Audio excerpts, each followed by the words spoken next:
Hello, my name is Michelle Zechner. I'm faculty at Rutgers School of Health Professions at the Department of Psychiatric Rehabilitation and Counseling Professions. I've been helping people living with mental health conditions and their families for over 20 years. And one of my passions is learning about new services to help people recover from mental health issues. Welcome to Mind Care Matters, a podcast series dedicated to exploring new and innovative strategies to improve mental health. Today, I'm talking to my longtime colleague, Dr. Tom Bartholomew. Hey, Dr. Tom. Yeah, Dr. Bartholomew has been working in the field of psychiatric rehabilitation since 1988. He has worked in residential and clubhouse programs and was the director of a partial care program. For the last 19 years, he's been on the faculty of Rutgers University and a consultant to New Jersey State Psychiatric Hospitals. Dr. Bartholomew's current research interests include implementation theory and restorative clinical supervision. And he is an avid ultra runner and metal fabricator and lives in rural New Jersey with his wife and 2 kids. Welcome, Tom. Thank you so much. That guy sounds great, by the way. I'm so glad he's here with me. Yeah. Thank you so much for the invite. And I'm excited to talk about clinical supervision. So it's one of my areas of interest. Yes, and that's why we wanted you to come talk to us. We're actually going to be talking about clinical supervision with Dr. Bartholomew in mental health settings and the importance of restorative supervision for mental health staff. So I always ask my visitors and guests to come and talk about sort of the first question is, what do mental health providers need to know about clinical supervision? Great. Yeah, it's a great question. So one of the most common misunderstandings about supervision in general is the distinction between administrative supervision and clinical supervision. And so administrative supervision can be thought of as like maintaining a smooth running office. So it's timekeeping, it's documentation, it's patient or client flow. So, that kind of thing. Whereas clinical supervision has to do with the interface of the practitioner with the client and what goes on there and that kind of thing. So that's a really important distinction, because some people think they're getting clinical supervision or doing it, and they're actually doing administrative supervision. Yeah, and that's a great first point. And so administrative is like my vacation form, right? Or did I come into work on time, or my mileage reimbursement? Whereas clinical might be, what am I doing to engage my client? That's exactly right.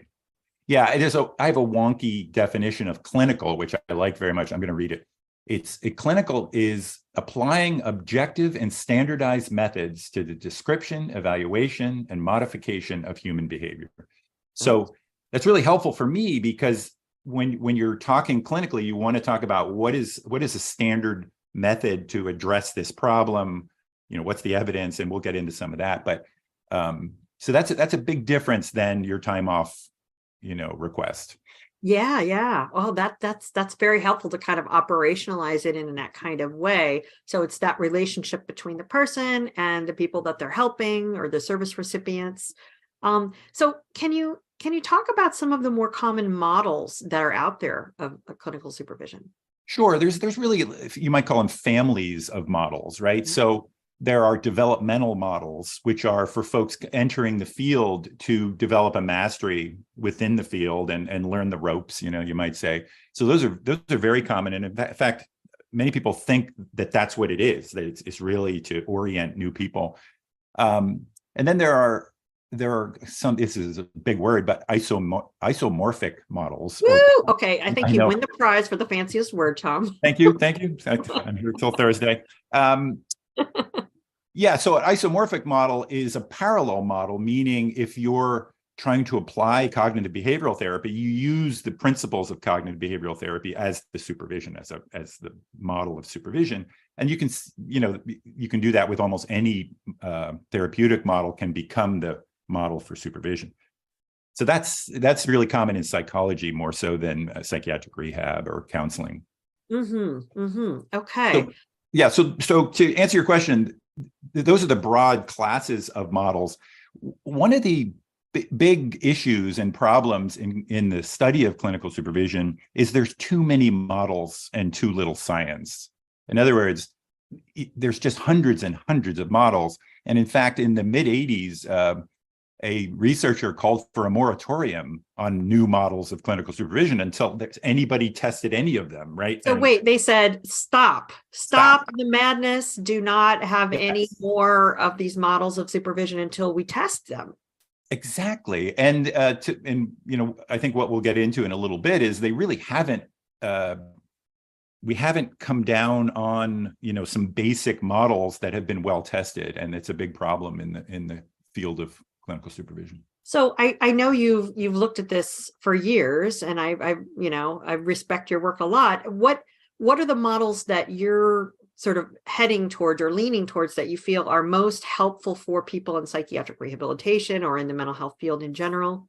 Yeah, that's a really, really good question. And what helped me the most was I came across an article by Bridget Proctor, and she called her model the alliance model. But what I liked about it was not the model per se, it was the three functions that she identified. In other words, what are the functions of a clinical supervisor and what are the functions of clinical supervision? And she said that the three functions are restorative. There's a restorative function, a normative function, and a formative function. And those three functions, so restorative, for example, has to do with taking care of the person engaging in self-care and reflective practice. Are they thinking about what they're doing and why they're doing it? How do they feel about various clients, issues of transference, that kind of thing.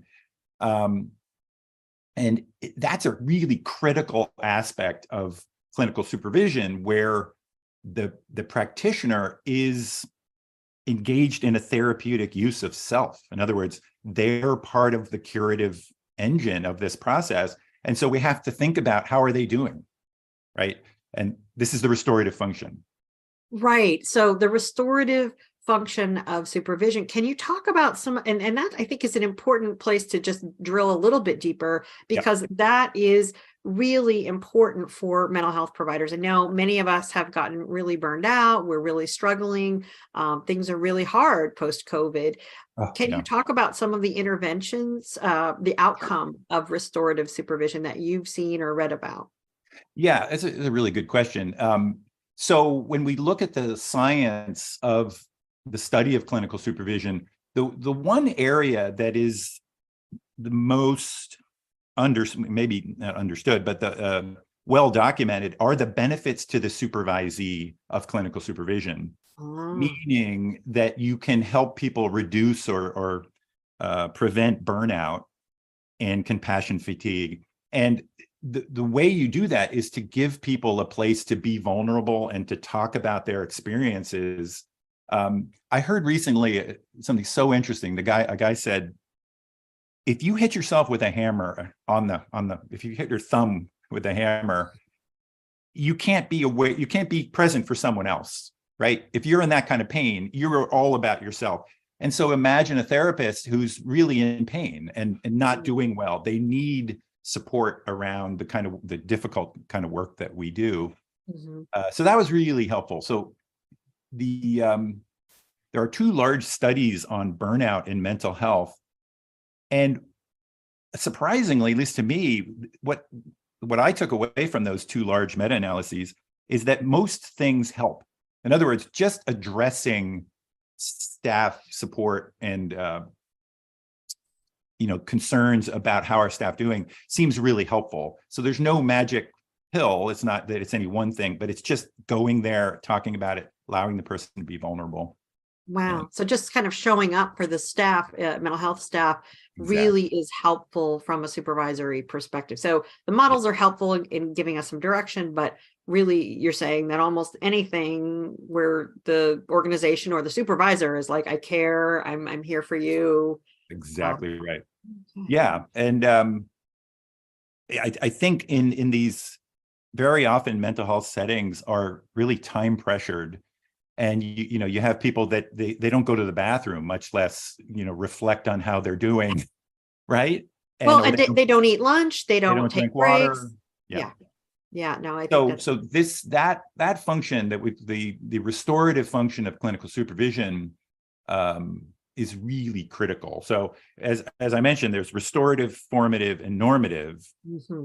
We can talk more about what those other two functions are. But the restorative function, I would say, is that is the most important function. And without that, you're unlikely to see benefits from clinical supervision. Yeah, and I think that is so interesting because you're saying, I'm just going to kind of highlight what you just said, is that restorative supervision is the most important thing in terms of preventing burnout or addressing burnout and compassion fatigue. And yet often when, I don't know, some supervisors might be like, no, what's really important is that people follow the rules. What's really important is Right. billing. What's really important, Yeah. I mean, I'm not saying that all supervisors are like that, but it may be that we are much more in this administrative mindset at times rather than restorative. Yeah, I would take it even a step further, that what I've seen, I've not seen evidence of this other than my own experience, but that the restorative function, if a person feels safe in the supervisory relationship, they're much more likely to accept critical feedback, trying things different, and that's really, really important. So if you don't have that sense of psychological safety, the person's, even if they're supposed to follow the rules, maybe they'll go through the motions, but it's really not going to be a healthy process. That's very helpful. I know we kind of took a deep dive in restorative supervision, but it is so important, as you're saying. Yeah. Can you mention briefly the other two types of supervision? Yeah, so restorative, formative, and normative, and I love them because they kind of rhyme, and otherwise I'd have no way of remembering. So formative, if you think of forming new skills and abilities, right? So supervision also has this function of helping people learn new things and get better, and become master clinicians. And so the science of the formative function is largely about audit and feedback. Like that's the real sweet spot. And what that means is if you have a valid intervention like cognitive behavioral therapy, and you watch the person that you're supervising do the therapy, and you audit them based on the critical ingredients of that therapy, and then give them feedback, supportive feedback, you're not wagging your finger at them, that's the number one way to improve clinical skills. And so the formative function, there's others, of course. You can do trainings, you can do mini trainings. It's all part of getting better. But audit and feedback is that's where the evidence is. Yeah. I've heard that term a lot, audit and feedback, particularly in nursing literature, but it's exciting that it's starting to come into mental health as well. Now I realize there's a third element to the Proctor model, which is normative. Can you tell us a little bit more about that? Sure. So the normative is the accountability function, so the norms, right? And there is an overlap here with administrative supervision. And what I mean by that is if a clinician isn't showing up on time or isn't showing up at all, that obviously they're not going to have good clinical outcomes. So the normative function, now Judith Proctor, when she coined those terms, she wasn't as expansive as I now think of the normative function. But you can also think of norms as what is the evidence for a given condition, right? And so if somebody has obsessive compulsive disorder, for example, what should you be doing, right? And the norm of that practice is part of the accountability. Like if you're doing primal scream, that's probably inappropriate for that condition. So that's the normative function. Yeah. Well, that's, that's so helpful. I appreciate how you've broken that down. And I do, I worked alongside with you for many years, and you've done a lot of work thinking about clinical supervision in inpatient settings. I'm wondering, could you give us some kind of example of how you've used restorative supervision or some of these models that you've just described? Yeah, so we've been implementing evidence-based practices within the state psychiatric hospital system of New Jersey. And so it took us a while to learn these things. I didn't learn the Proctor model until maybe 8 or 9 years ago. But so what we've done is we've used a valid measure of the provision of illness management and recovery as one example, and used audit and feedback and tried invited people to a restorative focused supervision, and really got feedback. In fact, we did a National Institute of Health study on that topic, seeing if the supervision resulted in better clinical outcomes. So that was very exciting.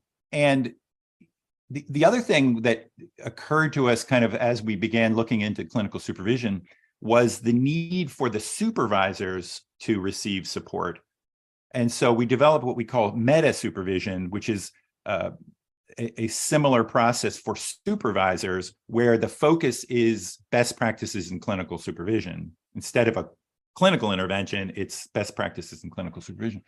And that's been really, really interesting. And some of the feedback has been that it's been one of the best professional experiences of the people in those groups. So very interesting and exciting. Yeah. So that sort of meta supervision model really is targeted for improving the skills of clinical supervisors themselves. It's true, but it's also restorative, right? It's so, and it turns out that middle supervisors, or the supervisors in many agencies, get squished between leadership and their subordinates. In other words, sometimes they're told to do stuff that they don't really believe in, but this is your job. What are you going to do?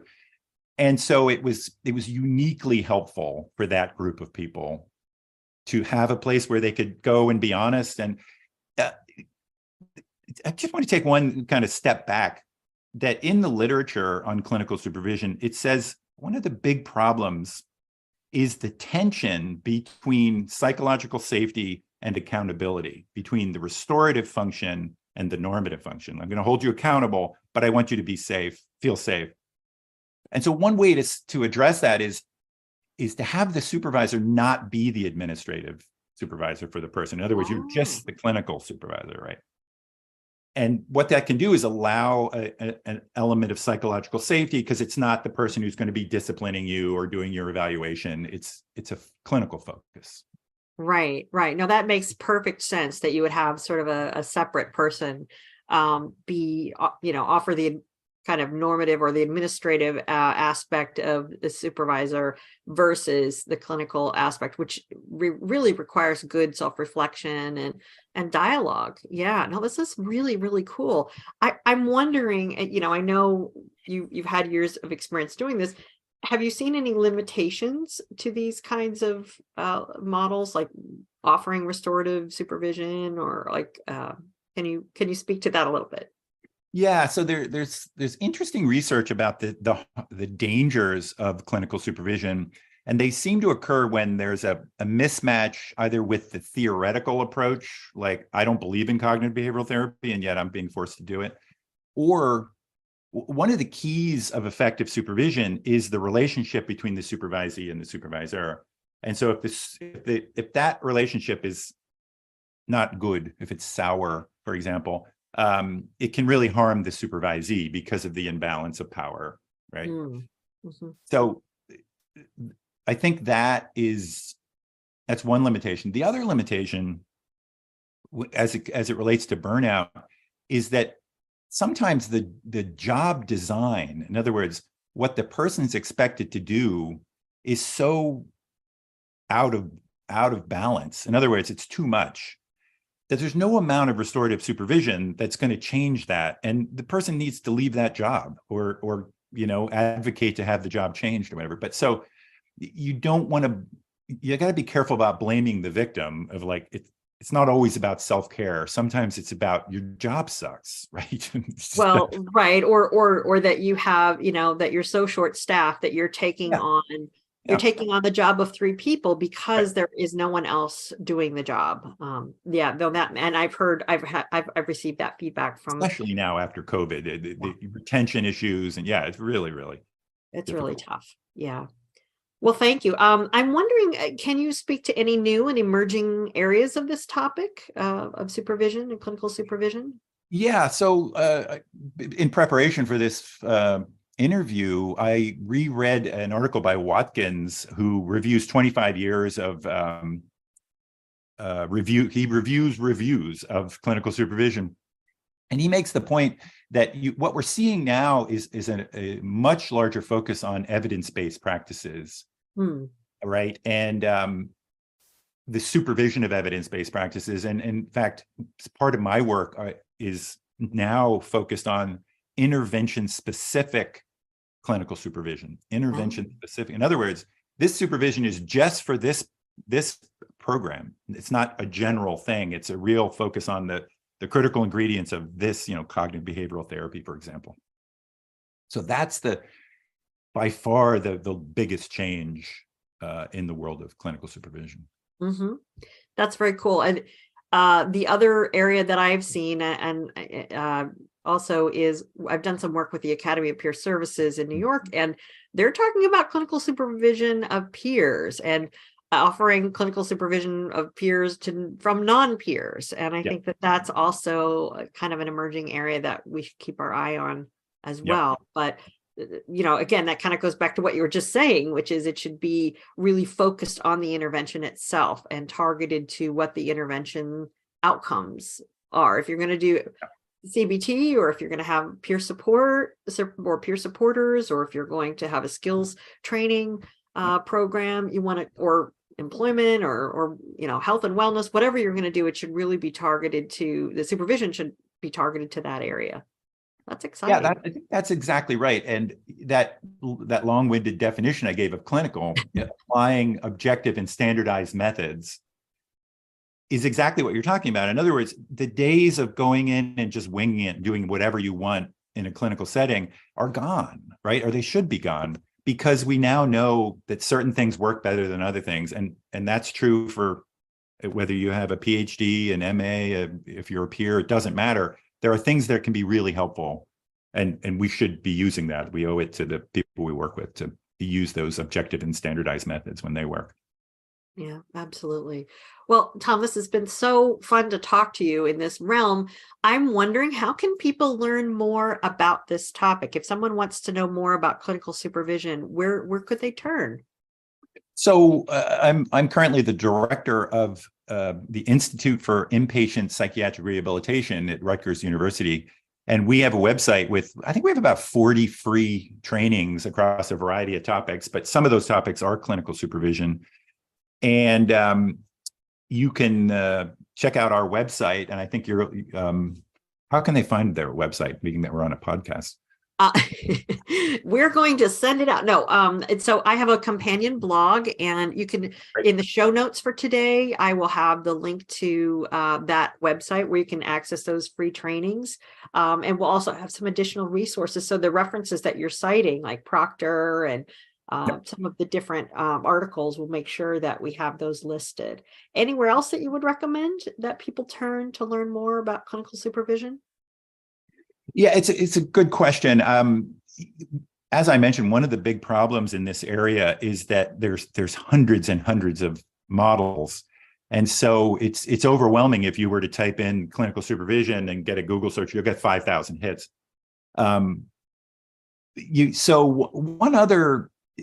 It's called competency-based supervision or fidelity supervision. So the American Psychological Association is promoting a version of competency-based supervision, because they've become aware that even if somebody hangs a shingle and says, I do this type of treatment, there's a chance that they're not doing that type of treatment, because they're doing whatever they want. So that would be another, to look at your professional organization and see if they have a model that they're Yeah, thank you, Tom. Yeah, no, that's very helpful. I know that many of us have to have a license. I have a license in social work, so I could go to the social work board, counselors and marriage and family therapists. And so if you have that kind of certification or license, there may be additional information there as well. Great suggestion. Yeah.